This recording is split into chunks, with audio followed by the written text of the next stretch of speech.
Muy buenos días. A nombre del Instituto de Investigaciones Parlamentarias del Congreso del Estado de Sinaloa, agradecemos su valiosa asistencia al conversatorio Vida y Obra del licenciado Benito Pablo Juárez García. E iniciamos con la presentación de autoridades e invitados especiales que hoy nos acompañan a través de las plataformas digitales de Zoom y Facebook Live. Diputado José Rosario Romero López, presidente de la Junta de Coordinación Política del Congreso del Estado de Sinaloa. Doctor Joel Barragán Montes, expositor invitado. Doctor Gonzalo Armiente Hernández, coordinador general de la Unidad de Estudios de Posgrado de la Facultad de Derecho de la UAS y expositor invitado. Doctora Sonia Escalante López, directora del Instituto de Investigaciones Parlamentarias del Congreso del Estado. Buenos días. Se le cede el uso de la voz al diputado José Rosario Romero López para que nos brinde un mensaje de bienvenida. Adelante, diputado. Muy buenos días. Es muy grato compartir con ustedes este conversatorio, Vida y Obra del licenciado Benito Pablo Juárez García, en el 215 aniversario del natalicio del Benemérito de las Américas. Celebro la convocatoria virtual que ha realizado el Congreso del Estado a través del Instituto de Investigaciones Parlamentarias y la Universidad Autónoma de Sinaloa, ello en el marco del convenio de colaboración que ambas instituciones han signado. Benito Pablo Juárez García, político mexicano, indígena de origen zapoteca, abogado de profesión, es un ícono en la historia de México, donde sus ideales han sido cristalizados en el gobierno republicano que conocemos el día de hoy en nuestro país. Fue diputado, gobernador, ministro de la Suprema Corte de Justicia de la Nación y presidente de México entre 1958 hasta su muerte el 18 de julio de 1872. Gracias a él se proclamaron las leyes de reforma para hacer una realidad la separación de bienes de la Iglesia y el Estado. Asimismo, con la Ley Juárez se abolieron los privilegios de la milicia y el clero. Benemérito de las Américas por su defensa de la soberanía mexicana de frente a potencias europeas, en este caso la intervención francesa de 1872 a 1868. Juárez promulgó las bases del Estado laico y restauró la república abolida por el imperio de Maximiliano de Austria y el ejército francés. Lo hizo en defensa de la soberanía de México y por la vigencia de la Constitución de 1857. Sus ideales siguen siendo faros de democracia, transformación y modernización de México. Me permito expresar que este poder legislativo está comprometido con la división, con la preservación de la memoria histórica y cultural de todos los sinaloenses. Además de legisladores, somos responsables de la promoción de valores cívicos, del ímpetu patriótico y la construcción del bienestar bajo ideales de igualdad, justicia y derecho. Por ello, es tan importante enaltecer estos espacios para recordar y celebrar a nuestros héroes de la patria. Felicito también por este esfuerzo colectivo al doctor Gonzalo Armiente Hernández y al doctor Joel Barragán Montes, que estoy cierto nos ilustrarán con sus comentarios respecto de la vida, obra e ideales de don Benito Juárez, su legado democrático y su compromiso irrestricto con el respeto al Estado de Derecho y la honradez como norma en el ejercicio público. Justamente son estos parámetros centrales de la Cuarta Transformación hoy en marcha, y que no en balde conmemoramos y enaltecemos la figura histórica de don Benito Juárez en un aniversario más de su natalicio. Los cambios que vivimos son de gran calado, una revolución pacífica y transformadora, el ideal juarista nos guía, nos fortalece su legado y ejemplo. Por ello, honramos esta fecha memorable del 215 aniversario de su nacimiento. Muchas gracias. Bienvenidos todos.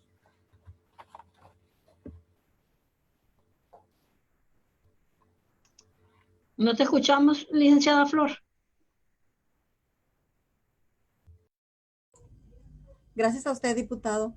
A continuación, me voy a permitir presentar una breve semblanza del amplio currículum del doctor Joel Barragán Montes. Posee los grados de doctor en Derecho, Educación y Derecho Penal. Realizó el curso postdoctoral en Derecho Constitucional, así como el postdoctoral sobre la investigación jurídica. Además, tiene 2 diplomados postdoctorales sobre litigación y pruebas en el sistema adversarial.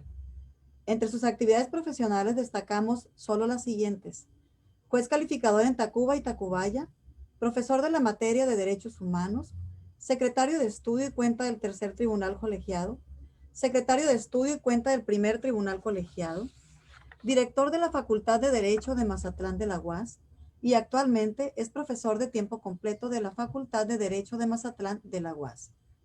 Cuenta con publicaciones de artículos en las revistas Aequitas y Representación Ministerial. Es momento de ceder el uso de la voz al doctor Joel Barragán Montes para que inicie su presentación. Lo escuchamos, doctor. Buenos días tengan todos ustedes. Muchas gracias por darme la oportunidad de participar en este evento, que para mí es un orgullo. En virtud del tiempo, vamos a dar inicio a nuestra charla, esperando ser de lo más ameno y corto posible. Como decimos en algunas expresiones, en cuento corto hacemos las historias largas. Bien, en aquellos entonces, vamos a remontarnos un poquito a la época, al contexto político real de don Benito Juárez al momento de su nacimiento. Por allá en la sierra de Oaxaca, que conforma la Sierra Madre del Sur, vivió una familia muy felices, integrada por don Marcelino Juárez, que se había casado en aquel entonces, por allá en 1802, 1803, que se había casado con doña Brígida García. Vivían felices por allá en la sierra tal, que se llamaba el poblado Guelatao. Y tan felices eran que Guelatao precisamente significa noche profunda en zapoteca. Por allá en el 2004 nace la primera hija de este feliz matrimonio integrado por don Marcelino Juárez y doña Brígida, a quien le pusieron por nombre Josefa, María Josefa. En aquel entonces todas las personas, siendo mujeres, le ponían María. ¿Por qué? Por recordar a la Virgen María y lo que al tiempo, al año y medio, nace otra niña a quien le pusieron Rosa Juárez García. Y al año 3 meses nace un pequeñín a quien le pusieron por nombre Benito Pablo, obviamente que de apellidos Juárez García. Pablo en remembranza o para recordar al abuelo materno, que en aquellos entonces también se acostumbraba mucho tenerlos por reproducidos en los menores que nacían. Esto acontece el 21 de marzo de 1806. Nace este pequeñín y el 22 del mismo mes, es decir, al día siguiente, muy responsables, y esto que todavía no estaba en la ley de reforma con la ley Juárez, en el que se establecieron finalmente los registros obligados ante la afiliación ante el registro civil y todos los haberes posteriores a esta ley que hicieron más posible tener un control sobre la ciudadanía. Al día siguiente lo presentan en la parroquia, es decir, el 22, en aquel entonces se anotaba el 22 de marzo de 1806, un señor, un vecino de la localidad, de apellido Puche, manifiesta que solemnemente bautizó a un menor a quien le pusieron por nombre Benito Juárez, 21 de marzo de 1806. Y por ahí firma el acta un un párroco de apellido Cortarrabia, un apellido un tanto extraño, pero al final de cuentas dieron fe de que ese evento había acontecido. Sucede que con el tiempo, don Benito Juárez tenía 3 años viviendo felices en la Noche Profunda, o sea, en Guelatao. Ahora, por cierto, se llama Guelatao de Juárez. Y la Sierra Bella, de donde se casaron los señores, donde vivían, ahora también ya se llama Sierra de Juárez. Bien, total que a los 3 años de tener este menor de edad, este pequeñín, fallecen sus padres. Para mala suerte. Tal parece que Benito Juárez traía una especie de mala aura o una coletilla de mala suerte, porque a los 3 años se queda huérfano debido a que sus padres nuevamente tuvieron a bien encargar a una menor, a una pequeña, y en su alumbramiento murió la mamá. A esta menor le pusieron María Alberta Longinos Juárez García. Quedó huérfano a los 3 años Juárez, sin saber qué hacer, pues no tuvo más remedio que vivir ahí en el mismo poblado con sus 2 hermanas mayores, María Josefa y Rosa, todos de apellidos Juárez. Y la que acababa de nacer se la dieron a una tía, una tal Cecilia García, para que la cuidaran, porque pues estos no eran unos menores que quedaron ahí con sus 2 hermanas y obviamente que eran apoyados por la demás familia. Y entre ellos ahí figuraba un tío, un tal Bernardino Juárez, hermano de don Benito Juárez, que también los estaba apoyando en salir adelante. Pero va tan mala suerte que las 2 al tiempo, sus 2 hermanas contraen nupcias, se casaron y nuevamente se quedó pues ahí ya de jovencito, ya de 8 años, se quedó con don Bernardino Juárez y ahí se la llevaba trabajando de peón, pastoreaba borregos, no había escuelas y don Bernardino Juárez preocupado, pues preocupado del futuro de este muchacho, pues le enseñaba lo que podía. No hablaba ni siquiera castellano, trataba de enseñarle castellano, pero pues tampoco se le daba al señor Bernardino Juárez porque su instrucción era básica. No existía ni la más elemental escuela en esa jurisdicción de Santo Tomás, Iztlancotoyol, ahora Guelatao de Juárez. Don Benito Juárez mostró grandes intenciones de superarse, de caminar y de hacer las cosas. Y tal parece que las circunstancias hacen posible que los sueños se realicen. Y esto aconteció una vez que don Benito Juárez, andando pastoreando por ahí en las borregas, resulta que una se le perdió. Y tenía que llegar en la noche. Y dijo, mejor me voy a Oaxaca. Oaxaca está a 162 kilómetros de Guelatao, de Juárez. La capital está a 162 kilómetros. Pues este pequeño de 12 años, asustado por la reprimenda que le iba a hacer don Bernardino, pone pies en camino y se dirige a la ciudad de Oaxaca, la capital de Oaxaca. El 17 de diciembre de 1818. A los 12 años, don Benito Juárez decide marcharse de su pueblo natal y dirigió sus pasos a la ciudad de Oaxaca. ¿A dónde vamos a llegar? Bueno, quizá afortunado y no, ya doña María Josefa trabajaba en una especie de hacienda con los señores Maza, matrimonio de apellido Maza, y la hacía ahí de cocinera. Llegó y al no tener a dónde dirigirse más que para allá, se lo presentó a don Antonio Maza y le dice que sabe cuidar animalitos y que puede desempeñar cualquier trabajito por humilde, no hablaba ni siquiera el castellano en aquel entonces. Entonces el señor Maza dice, bueno, pues lo voy a poner a trabajar aquí, cuidando chivos, cuidando vaquitas y haciendo lo que se pueda.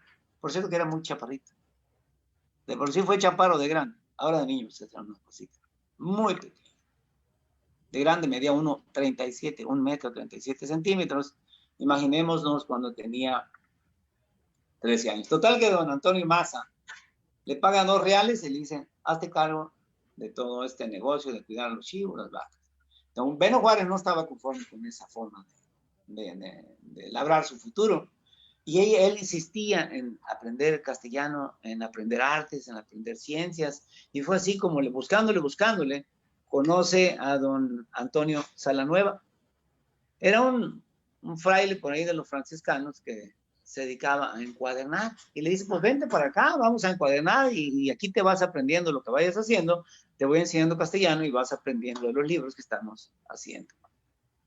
Y así, el 7 de enero de 1819, es decir, a tan solo 21 días de haber llegado de la ranchería de su pueblo, Salanueva le abre las puertas y lo inscribe en una escuelita por ahí que le llaman la Escuela Real, bajo el cuidado y preceptorado de don José Domingo González. Y empezó a ir a la escuela, pero resulta que como no hablaba castellano y no sabía escribir, escribía muy mal, don Domingo González, el prefecto o preceptor, le dio una regañiza que no le quedaron ganas de volver.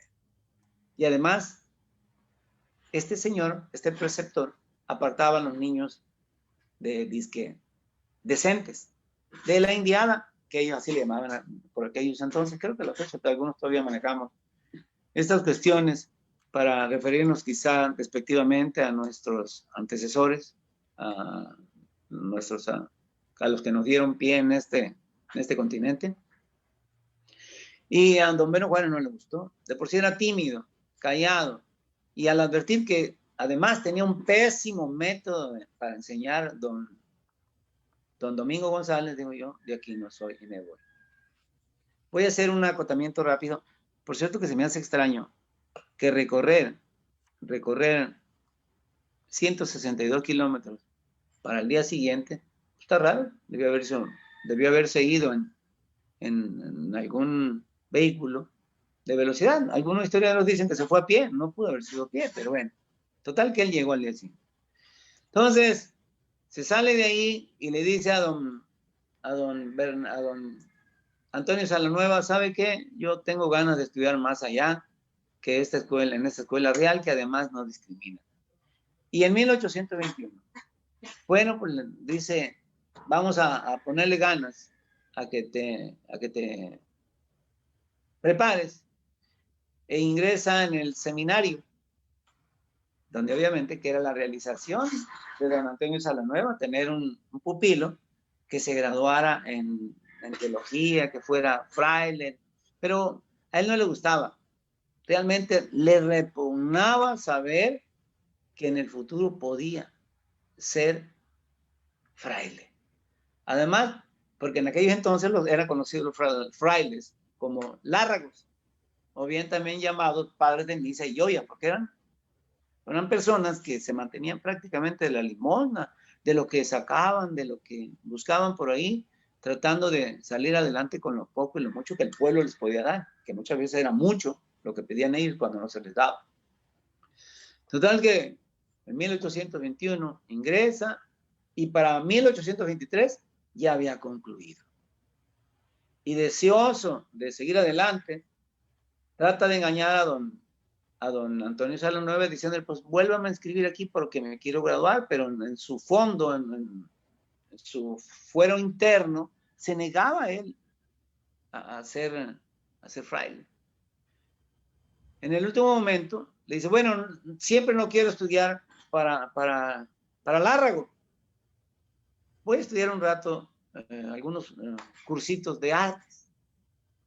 Y así es como empieza a estudiar latín, filosofía y teología, que esa era una especie de rama que no llevaba a la graduación de fraile.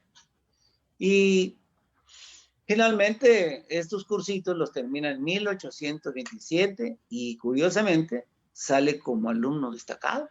Le dan la nota de excelente nemine discrepante, es decir, una persona bastante vivaracha en sus estudios, de mucho aprovechamiento, como ahora sería el cum laude de la UNAM en los doctorados.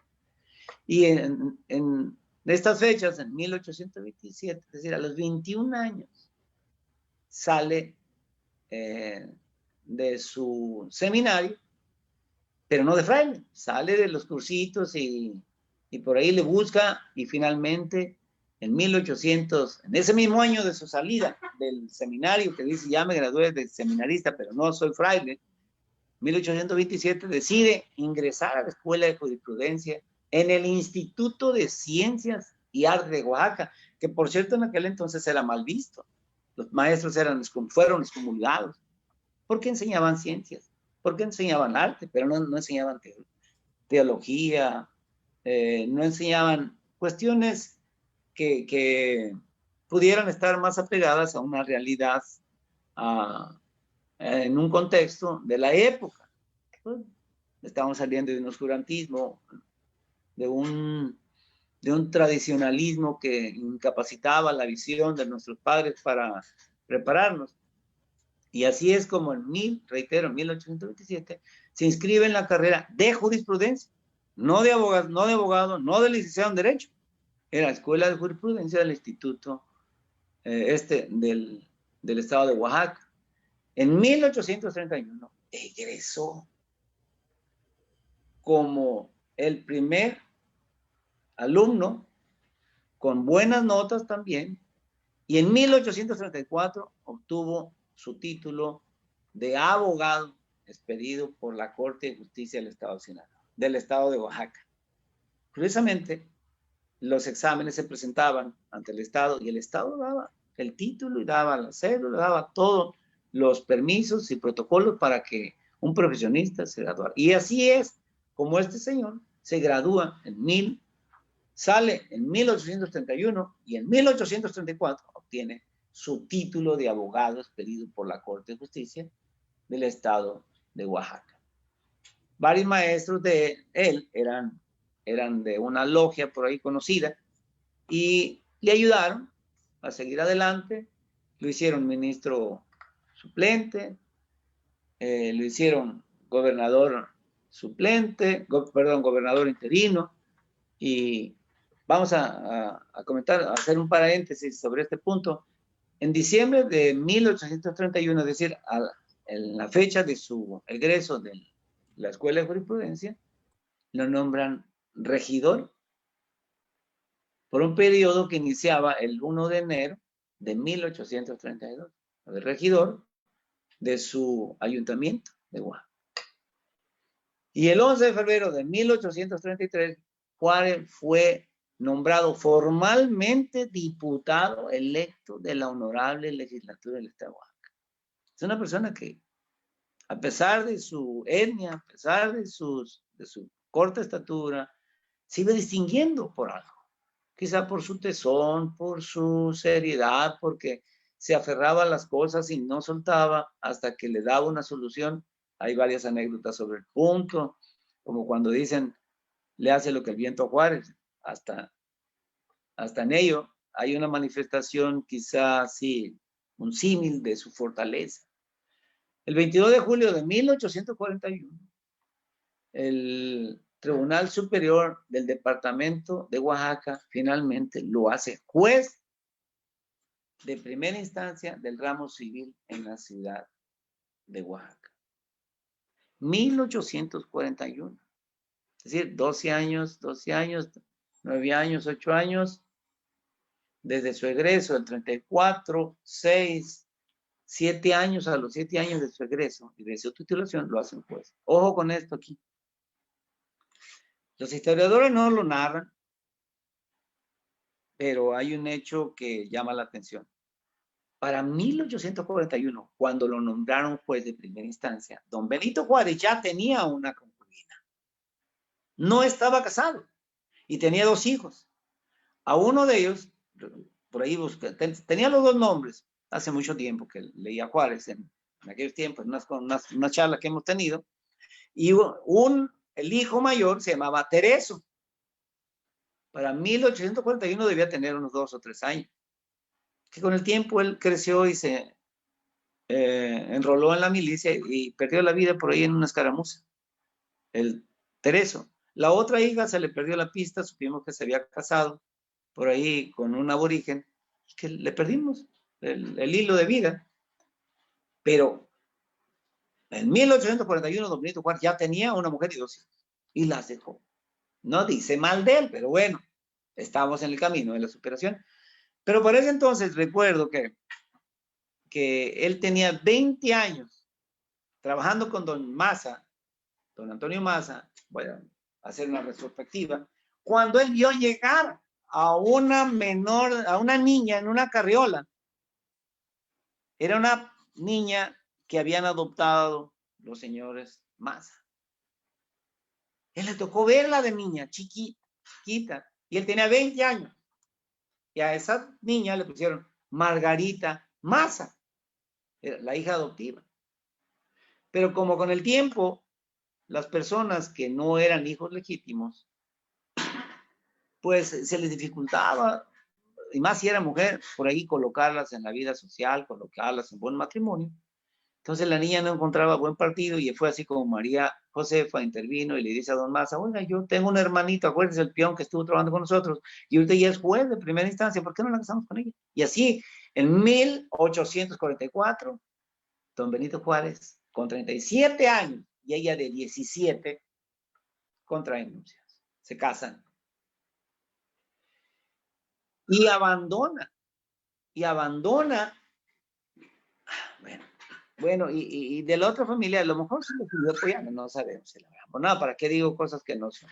Bien, total que para ese entonces, don Beno Juárez, como juez de primera instancia, se da la vida, se casa, tiene a sus primeros hijos, que por cierto tuvo 12, algunos dicen que fueron 13, algunos dicen que fueron 9 hijas y otros 3, solamente uno sobrevivió, pero no el tema es hoy.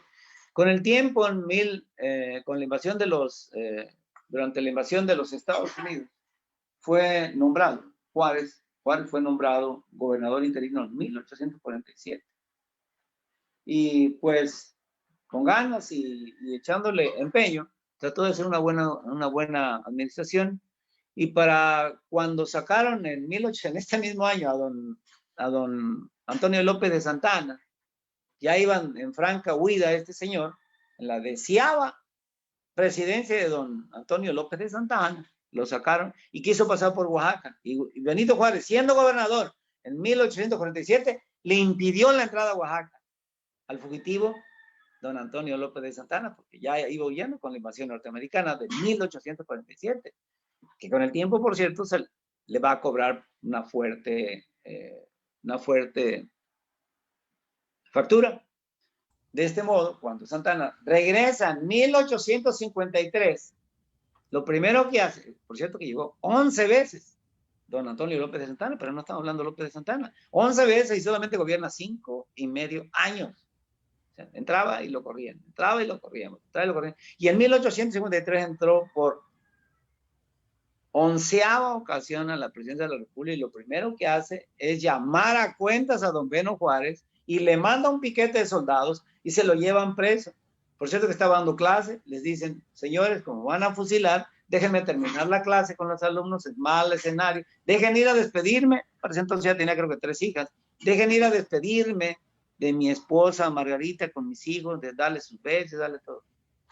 Y se lo llevó el piquete de soldados, el pelotón. Él ya iba dando sus últimas instrucciones de vida. Sin embargo, don Antonio López de Santa Anna se apiada de él y lo manda a las tinajas. Las tinajas eran las de San Juan de Ulúa, le llamaban tinajas porque al estar a un bajo nivel del mar, pues había filtraciones de aguas, así que eran chique todos los días tenía que estar desaguando, o él por las celdas tenía que estar sacando. Lo mandan a San Juan de Ulúa desterrado, preso. Pero dice Antonio López de Santa Anna, bueno, de todas formas esta persona no me conviene que esté en el país porque al rato van a decir que es preso político y no va a dejar de ser un alguate que traigo aquí en el dedito. Y lo saca de México y lo destierra a Cuba. ¿Qué va a hacer don Beno Juárez? Su mujer se quedó sola, lidiando con sus 3 hijas, ¿y ahora qué vamos a hacer? Pues en Cuba trabajó en una fábrica de puros, le dio por agarrar el vicio del puro. De ahí, dice Juárez, bueno, pues, ¿qué estoy haciendo aquí? ¿Por qué no me voy a otro lado? Se fue a Nueva Orleans, que era tierra fértil, habían otras personas ahí que habían sido desterradas y otros por su propia cuenta, entre los que figuraban Guillermo Prieto, Melchor Ocampo y otros más, y que por cierto seguían en una fraternidad por ahí que originó que Benito Juárez se interesara en ellas. Y lo jalaron a su seno y lo apoyaron también ahí en Nueva Orleans. Que por cierto, ahí hay una anécdota que don Melchor Ocampo, el michoacano, que con su sorna, su forma de platicar, Benito Juárez estaba probando un puro, fumándose un puro, bueno, agarró el vicio del puro, pues. Y don Melchor Ocampo le dijo: indio que fuma puro, ladrón seguro. Dejó de fumar don Beno, creo que hasta el vicio se le quitó, ya no volvió a fumar. Le dijo: lo primero es cierto, o sea, lo indio sí es cierto, pero lo segundo, ni de broma te lo permito. Y se hizo un silencio sepulcral.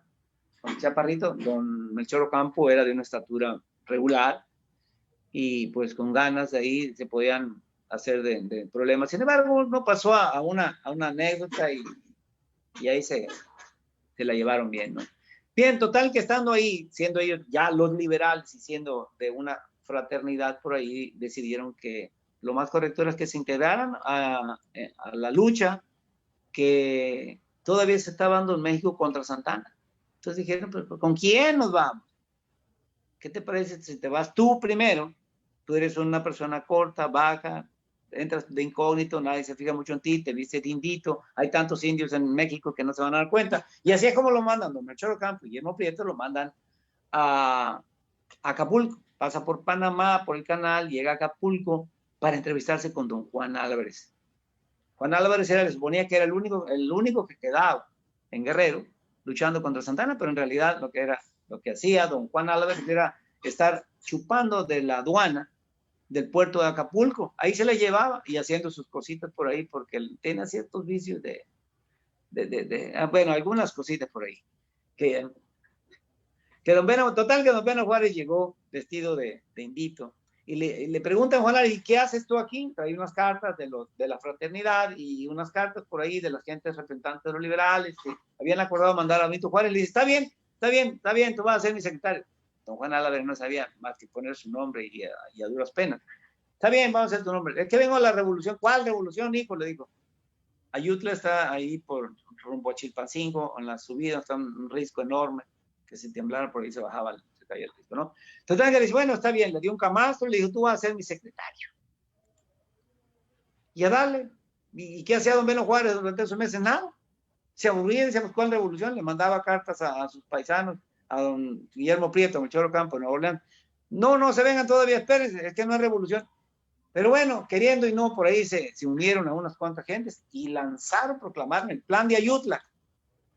Precisamente Juan Álvarez era de Ayutla, de las sierras. Era un cacique que tenía ahí, como ya lo había dicho, un retén de la aduana y él se quedaba con todos los impuestos.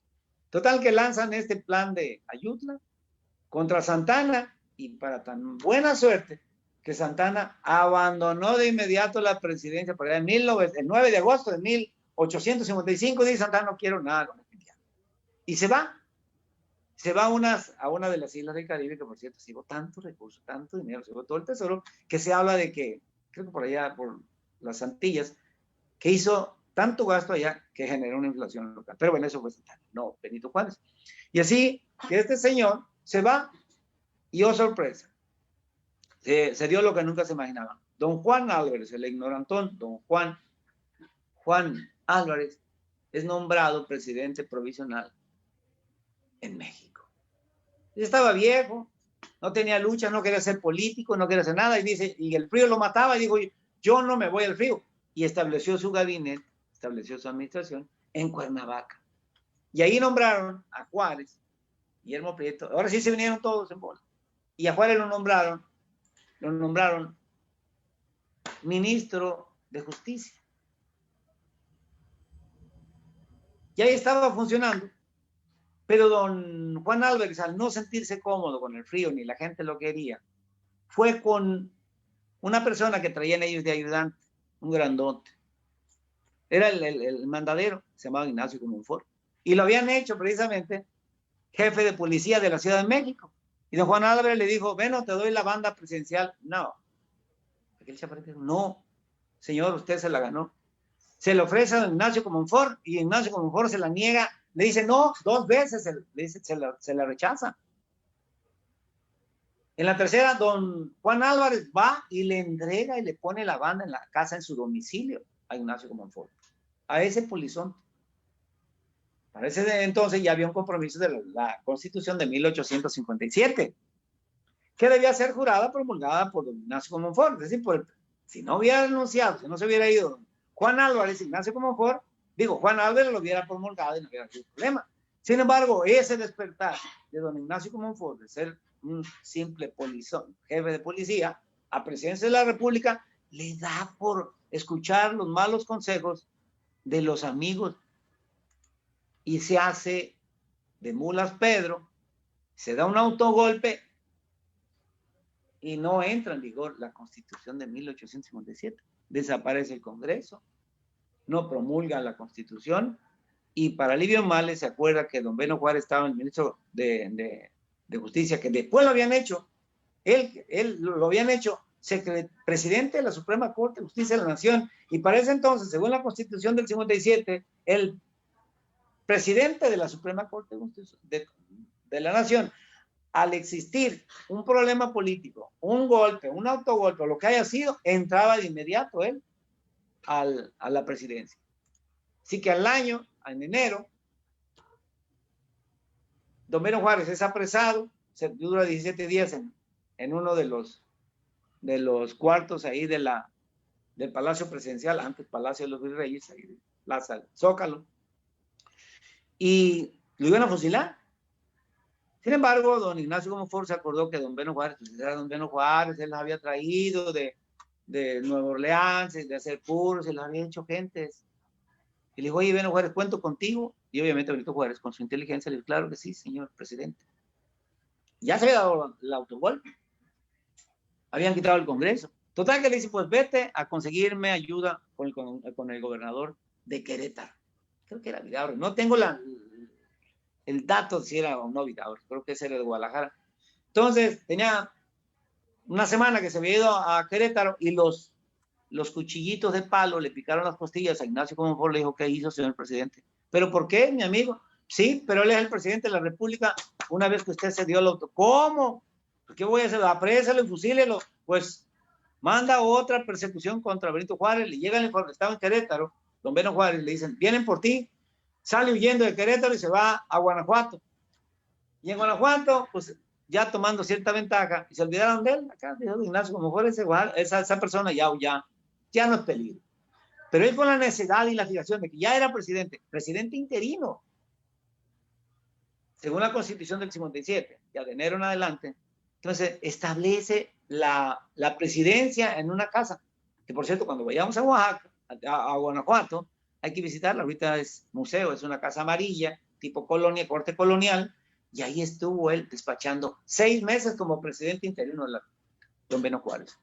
Se enteró Ignacio Comonfort y le dijo, ya localizamos y sigue con sus cosas, a la persecución, y le prendieron candela, y este señor se fue a Guadalajara, se vino a Jalisco, doctor para Barragán, recibir ayuda del gobernador. Disculpe, doctor, le quedan 5 minutos. Es fascinante Okay. su charla, pero contamos con 5 minutos para usted. Ya vamos terminando, doctor. Lo vamos a hacer. Gracias. Entonces, estando en Guadalajara, llega a Guadalajara, pide ayuda, estaba en una reunión solemne, y ahí un soldado lo traiciona. Entra con un pelotón, lo sacan de la reunión y hacen el conato de fusilamiento, y Guillermo Prieto se metió y dijo, los valientes no asesinan. Si quieren sangre, beban la mía, pero no la del presidente. Y el que iba al frente del pelotón se apoquinó, bajaron las armas y le dieron un impas de descanso, cosa que aprovechó don Beno Juárez. Salió en una carroza de Guadalajara, salió una carroza a Colima. Por cierto, que para que no lo molestaran, le pusieron una carroza negra, desvencijada, le pusieron carroza de leprosos. Y don Beno Juárez sale a Colima, toma una embarcación pasa por Panamá, regresa a Cuba nuevamente, a sus recuerdos, y se va a Nueva Orleans, huyendo. Porque lo iban persiguiendo. Pero antes de llegar a Veracruz, y en 1858, después de haber visitado Cuba como presidente interino y Nueva Orleans, se va a la ciudad más fuerte, Veracruz, la ciudad amurallada. 1858, 1859, nace Pepito, su último hijo. Se habla de una Navidad, pero bueno, esas son otras anécdotas. Y ahí despacha como presidente según la Constitución que precisé hace rato. Y ahí saca las leyes de reforma, la ley de la separación de los bienes eclesiásticos, la ley del matrimonio civil, la ley del registro civil y otras más que dieron pie a lo que hoy conocemos como gran acervo legal, que dieron pie y forma a la legislación en México como autónoma, porque se estuvo aplicando durante mucho tiempo la legislación castellana. Y estando ahí viene la intervención francesa, 1862, y los derrotamos. 5 de mayo derrotamos a los franceses. De 1862 derrotamos, y al año siguiente, del 63, con 25,000 mercenarios, nuevamente llegan los franceses, se apoderan de México. En junio del 64 se apodera Maximiliano de Habsburgo y se genera todo un vaivén de cosas. Sale don Benito Juárez de la Ciudad de México cuando llega en 1863, sale unos meses antes de la llegada de Maximiliano de Habsburgo. De ahí se va a Guanajuato, de ahí se va a San Luis Potosí, a Monterrey, a Saltillo. Para ese entonces ya había enviado a su mujer con sus 11 hijos a Nueva York, y vivían allá debajo de un sótano, y allá se murieron 3 hijos, que por cierto le vinieron con el mitote a don Benito Juárez: señor, la señora no quiere enterrar y está violando la ley de los reglamentos de Nueva York. Y le dijo él: ella sabe lo que hace, ella es la madre y ella sabe lo que hace.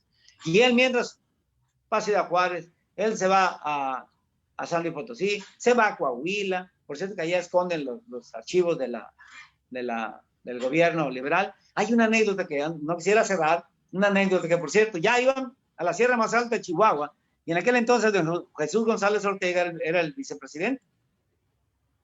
Y andando ya en esa huida, él iba para Estados Unidos. Bueno, se presume, no lo sé. Ya hay mucho. Entonces, total que Jesús González Ortega le dijo: señor presidente, vengo a que me entregue la banda. Le dijo: trátalo con Sebastián Lerdo de Tejada, el vicepresidente. Lo ven, lo checan. Está lo formal y está lo chusco. Lo chusco es que al día siguiente don Benito Juárez le respondió: mira, Jesús, si mi periodo presidencial ya terminó, con mayor razón el tuyo. Y lo destituye, lo manda a detener, lo arrestan, y él, con los tres diputados federales que llevaba, se da otro periodo de presidente conforme a la Constitución del 57, y sigue adelante. Ya para ese entonces nombran a otro más. Total, que huyendo, finalmente se entera de que los republicanos ganan terreno y apresan. Ya habían apresado para el 60 y... ahorita lo va a decir el maestro Gonzalo Armienta. Apresan al Maximiliano de Habsburgo, y lo que sigue es del maestro doctor Gonzalo Armienta. Gracias. Gracias a usted, doctor, por su exquisita disertación. Bueno, pues saludamos a los estudiantes de la Maestría de Ciencias Jurídicas de la Facultad de Derecho de la Universidad Autónoma de Sinaloa, Campus Culiacán. Muchas gracias por su presencia, muchachos. Siguiendo nuestro programa, me voy a permitir leer una breve semblanza del extenso currículum del doctor Gonzalo Armienta Hernández. Estudios: es doctor en Derecho por la UNAM y cuenta con 3 especialidades. Una de ellas es en Impuestos por la Fundación para el Desarrollo Internacional de Berlín, Alemania. Otra en Impuestos por el ITAM y en Derecho Constitucional por la Universidad de Salamanca, España. Director de la Facultad de Derecho de la Universidad Autónoma de Sinaloa. Profesor e investigador de tiempo de la Facultad de Derecho de la Universidad Autónoma de Sinaloa y actualmente coordinador general de la Unidad de Estudios de Posgrado de la Facultad de Derecho de la UAS. Entre sus distinciones, tiene 9, solamente voy a mencionar las siguientes: integrante del claustro de doctores en Derecho de la UNAM, fundador de la Escuela de Verano en la Universidad de La Habana, Cuba, líder del Cuerpo Académico Consolidado de Derecho Constitucional, reconocido por la Secretaría de Educación Pública, e integrante del Sistema Nacional de Investigadores CONACYT Nivel 2, entre otras. Sus obras publicadas: ha publicado 9 libros y ha coordinado 6 obras más, en materia de contencioso administrativo, fiscal, federalismo fiscal y administrativo, sistema penal acusatorio, juicio oral y justicia alternativa, amparo electrónico, entre otras materias. Así como autor de diversos capítulos de libros y de artículos publicados en revistas arbitradas e indizadas. A continuación, se le otorga el uso de la voz al doctor Gonzalo Armiente Hernández para que inicie su exposición. ¿Lo escuchamos, doctor? Muchas gracias. Igualmente agradezco al Honorable Congreso del Estado por la invitación, a la doctora Sonia Escalante por siempre, con su amabilidad, invitarnos a este tipo de eventos. Muchas gracias, señor diputado Rosario Romero, por estar representando al Congreso en este importante evento, y digo importante porque estamos hablando de una persona trascendente a nivel nacional y también internacional, como fue don Benito Juárez. Y ya después de esta magnífica disertación, de esta magnífica recuento histórico que hizo el doctor Joel Barragán con la gran sapiencia de la historia que él tiene. Entre paréntesis, él pues nos ha hecho pues el honor de estar dando clases muchas veces en nuestros programas de posgrado en materia de historia. Pues yo solamente, y mucho más corto que él, voy a hablar ya de cuando ya Benito Juárez pues entra a Querétaro y derrota al ejército de Maximiliano, y que de ahí ya lo aprende y empieza el juicio en contra de Maximiliano y de Miramón y Mejía, y pues culminan en el fusilamiento después de varios intentos internacionales de Estados Unidos, de Francia, de Europa, de otros países de Europa, para que le perdonara la vida. Y bueno, y precisamente es el 15 de mayo de 1867, las fuerzas juaristas, como ya les comenté, después de un prolongado sitio, toman en la ciudad de Querétaro, y Maximiliano de Hamburgo, acompañado de varios de sus generales, se rinden a discreción en lo que es el Cerro de las Campanas. El Cerro de las Campanas se encuentra a un lado de la Universidad Autónoma de Querétaro, en donde, entre paréntesis, también tenemos muchos eventos académicos. Se rinde a ni más ni menos que al general Ramón Corona, subalterno del general Mariano Escobedo. Ramón Corona tiene familiares aquí en el estado de Sinaloa, concretamente en Culiacán. El día 21 del mes de mayo de 1867, el ministro de Guerra, general Ignacio Mejía, ordena que Maximiliano de Hamburgo, sus llamados generales, don Miguel Miramón y don Tomás Mejía, por eso siempre se habla de Miramón y Mejía, que eran generales que acompañaban a Maximiliano, sean procesados y juzgados conforme a la ley de 25 de enero de 1862. Este es el aspecto importante del que voy a tratar, porque es lo jurídico, que condenaba a la pena de muerte a todo aquel que atentara contra la independencia nacional. Y precisamente aquí la litis del proceso a Maximiliano fue la inconstitucionalidad o la constitucionalidad de esta ley de 25 de enero de 1862. Yo no tengo tan buena memoria como la que tiene el doctor Joel Barragán, las fechas, etcétera, pero por eso hago un análisis jurídico fundamentalmente de esta ley, análisis que se hizo en su momento. Los argumentos centrales esgrimidos por la defensa se pueden sintetizar de la siguiente manera. O sea, la defensa, obviamente, pues se estaba respetando el debido proceso ya en esa época, se le dio oportunidad a que se defendiera Maximiliano para que no se le aplicara esta ley y que no se le aplicara la pena de muerte. Decían los que defendían a Maximiliano, los abogados de Maximiliano.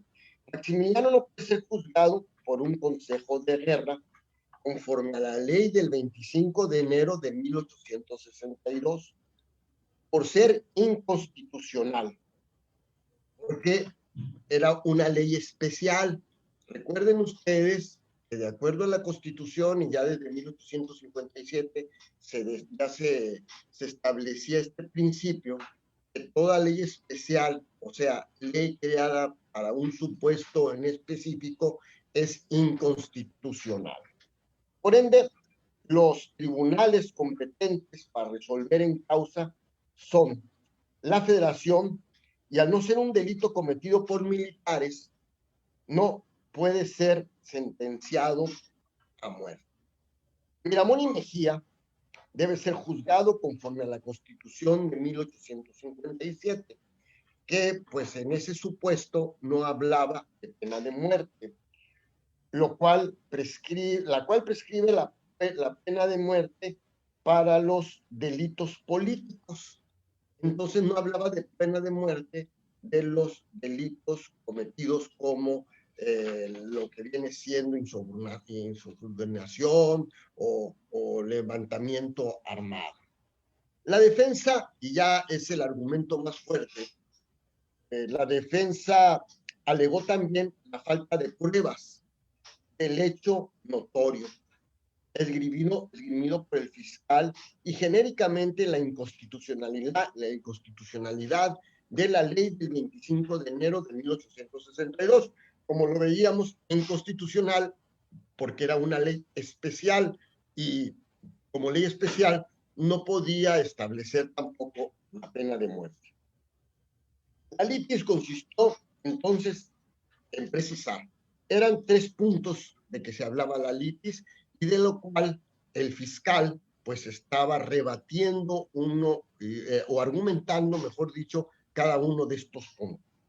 Primero, si la ley de 25 de enero de 1862 era inconstitucional. Segundo, si las faltas o delitos atribuidos a los procesados tenían el carácter de militares, esos aspectos o esas faltas que cometió Maximiliano y Miramón y Mejía eran militares. Y tercero, si las faltas o delitos atribuidos a los procesos estaban suficientemente demostrados. Aquí es donde la fiscalía, pues la parte acusadora, entra al análisis de cada uno de estos 3 puntos en que consistía la litis del juicio. Nosotros, bueno, pues casi nunca nos han enseñado que hubo un juicio en contra de Maximiliano. Siempre pensamos que aprendieron a Maximiliano e inmediatamente lo fusilaron, lo cual no fue así. Sí hubo un juicio que duró unos días, como lo vamos a ver. El teniente coronel Manuel Aspirós, en su carácter de fiscal, designado para defender los intereses nacionales, en la requisitoria y conclusiones presentadas al Consejo de Guerra, encargado de resolver las controversias, expresó, porque, bueno, precisamente fue el Consejo de Guerra el que lo estaba juzgando, y ese era uno de los puntos que decía la defensa, que el Consejo de Guerra no lo podía juzgar, que tenían que ser tribunales federales, tribunales establecidos previamente, y no un tribunal de guerra establecido para el caso concreto como lo mandataba esta ley a la cual nos estamos haciendo referencia y por la cual fue juzgado. La ley de 25 de enero del 62 ha sido dada, y esto sigue argumentando la fiscalía, o sea, la parte acusadora. Ha sido dada por el Ejecutivo en virtud de las facultades extraordinarias que le concedió el Congreso el 11 de diciembre de 1861, conforme al artículo 29 de la Constitución, 29 de esa época. O sea, aquí se estaba argumentando que sí, esa ley de 1862 sí devenía de la Constitución y por lo tanto sí era constitucional. Dicha ley tampoco es contraria la repetida ley, o sea, la del 62, del artículo 23 de la Constitución, por la pena de muerte que fulmina. Pues el mismo artículo constitucional deja en pie esta pena para castigar la traición a la patria en guerra extranjera, la piratería y los delitos graves del orden militar. Y la ley comprende delitos contra la nación, que en toda la legislación se equiparan a la traición con la patria y se castiga con la misma pena.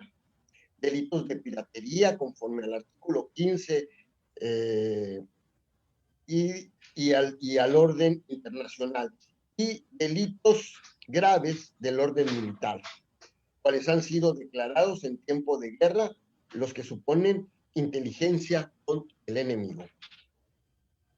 Respecto a la segunda gran cuestión a dilucidar, consistente en precisar si los procesados al cometer las faltas o delitos que se le imputaban tenían carácter de militares, Manuel Arizpe concluye. Bueno, ya vimos que lo primero, el fiscal manifestó que sí era constitucional la ley de 1862, porque de acuerdo a las facultades extraordinarias otorgadas al Congreso del Presidente, pues se podía establecer esta ley, tenía su sustento esta ley de 1862. Bueno, lo segundo, si estos delitos tenían el carácter de militar, o sea, los delitos que cometió Maximiliano y Miramón y Mejía, porque ellos decían que no eran militares, que ellos no tenían el carácter de militar y que eran civiles que estaban en el gobierno, simplemente. Dice el abogado que estaba acusando. Vino a México, o sea, él se refiere a Maximiliano, vino a México, pero aunque asegura que vino sin ejércitos, porque eso es lo que decía la defensa de Maximiliano, ni en son de guerra, la verdad es que las fuerzas francesas, apoderadas de parte de nuestro territorio, le esperaban, protegieron su entrada y le prestaron su apoyo, lo cual equivale exactamente a que hubiese venido con ejército. O sea, obviamente él no llegó con ejércitos, pero sí las fuerzas del ejército que estaban en México lo acompañaron y se sumaron a su intento y a lo que fue ya estar como emperador de México. Arribó a Veracruz, que estaba ocupado por el ejército francés, lo mismo que en el camino que recorrió de Veracruz a México. Los lugares populosos, por ende, anduvo después, se hallaban igualmente bajo la presión de las fuerzas francesas en guerra abierta con la República. Hubo también el apoyo de fuerzas del ejército reaccionario, que ha sido vencido por el liberal en 1860 y que después se adhirió a la intervención francesa. Maximiliano dio decretos para la formación de fuerzas mexicanas. Este príncipe extranjero negó a las fuerzas republicanas la consideración de beligerantes. Decretó la pena de muerte a los prisioneros de guerra, cualquiera que fuese su número, organización y denominación que se le diera y causa política que defendiera contra el imperio, siendo de notarse que mandaba aplicar la misma pena por el solo hecho de pertenecer de algún modo a las fuerzas de sus enemigos. Aquí le están diciendo pues todo lo que hizo Maximiliano, porque muchas veces los conservadores nos han señalado pues que Benito Juárez no debió de haber fusilado a Maximiliano, etcétera, denigrando la imagen de Benito Juárez. Pero aquí se ve todo lo que hizo Maximiliano en contra de las fuerzas de los liberales. Mandó castigar a muerte a todos los que auxiliaran con cualquier género de recursos, diesen avisos, noticias o consejos, facilitaran o vendieran armas, caballos, pertrechos, víveres o cualesquiera útiles de guerra a los guerrilleros, porque los tomaban como simples guerrilleros al grupo que apoyaba a Benito Juárez. No con multas a la población en masa, por el solo hecho de que no les diesen noticias de sus enemigos. Encargó la ejecución de pena de muerte decretada contra los republicanos, a los jefes de las fuerzas imperiales respecto de los prisioneros de guerra. Estableció penas para castigar a los ciudadanos que se negasen a aceptar empleo o cargo público del imperio. En consecuencia, la guerra que cuando vino al país Maximiliano se hacía contra leyes de la naturaleza y de las naciones por ejércitos franceses, continuó con su consentimiento y autorización suya, causando todos los horrores consiguientes. Fueron aprendidos y fusilados en efectivo generales, jefes y oficiales de todas clases y aún individuos de tropas voluntarios que hacían la guerra en nombre de la República. Todas estas atrocidades que se hicieron cuando Maximiliano estaba dirigiendo al país, pues se hicieron ver en lo que viene siendo los argumentos de la Fiscalía. Con respecto a la tercera gran cuestión a dilucidar, estamos hablando de 3 puntos que conformaban la litis, y ya con este punto casi termino. A dilucidar, esta es la relativa a precisar si las faltas o delitos atribuibles a los procesados estaban suficientemente demostrados. El fiscal reiteró su convicción expresada a lo largo del proceso, que era un hecho notorio en el que estos habían transgredido las leyes constitucionales mexicanas, pues su conducta beligerante era conocida dentro y fuera del contexto nacional y aún más ratificada por ellos mismos al entregarse el 15 de mayo de 1867 en el Cerro de las Campanas a las fuerzas juaristas.